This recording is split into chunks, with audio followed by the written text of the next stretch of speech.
शरद पवार साहेबांनी ही भूमिका व्यक्त केली आहे आणि ही भूमिका त्यांनी काँग्रेसलाही सांगितलेली आहे.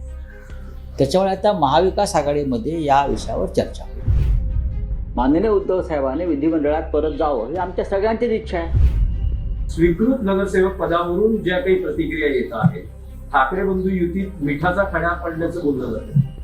लोकांच्या प्रतिक्रिया आहेत. No comments. माननीय शरद पवार साहेबांची इच्छा आहे असं मी म्हणालो, राईट. त्यात मी काय चुकीचं सांगितलं? ते ज्येष्ठ नेते आहेत, ते महाविकास आघाडीतले नेते आहेत, त्यांनी इच्छा व्यक्त केलेली आहे. आता त्याच्यावरती आम्ही सगळे मिळून एकत्र बसून निर्णय घेऊ. पण सर्वाधिक मोठा पक्ष म्हणून पहिला हक्क शिवसेनेचा, हे आधी स्वीकारलं पाहिजे.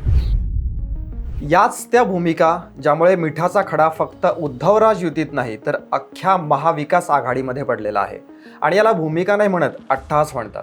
उद्धव ठाकरेंच्या सेनेचं चाललंय काय? कोणत्याच सहकारी पक्षाशी चांगला संवाद साधायचाच नाही किंवा संवादामध्ये ट्रान्सपरन्सी ठेवायची नाही असं ठरवलंय का? मग तो राज्यसभेच्या उमेदवारीचा असो, राज ठाकरेंसोबतच्या युतीचा असो किंवा इतर कुठल्याही निवडणुकीपूर्वीच्या बोलणीचा. आमच्याच पक्षाचा विचार पहिल्यांदा करायचा हा अट्टहास का, असा प्रश्न आहे. आणि तो आम्ही विचारत नाहीयेत, तर त्यांचेच सहकारी असलेल्या पक्षांमधल्या नेत्यांकडून उपस्थित होतोय. उद्धवराज युतीत मिठाचा खडा खरंच पडलाय का? एकत्र असूनही मनसेचे नेते आणि कार्यकर्ते उघडपणे शिवसेनेबद्दल का बोलतायत? उद्धव ठाकरेंच्या पक्षामुळे शरद पवारांचा राष्ट्रवादी पक्ष आणि काँग्रेस कमालीचे नाराज झालेत का? या सगळ्या प्रश्नांची उत्तरे या व्हिडिओमध्ये शोधूयात. त्यामुळे पूर्ण पहा आणि चॅनलला सबस्क्राईब करा.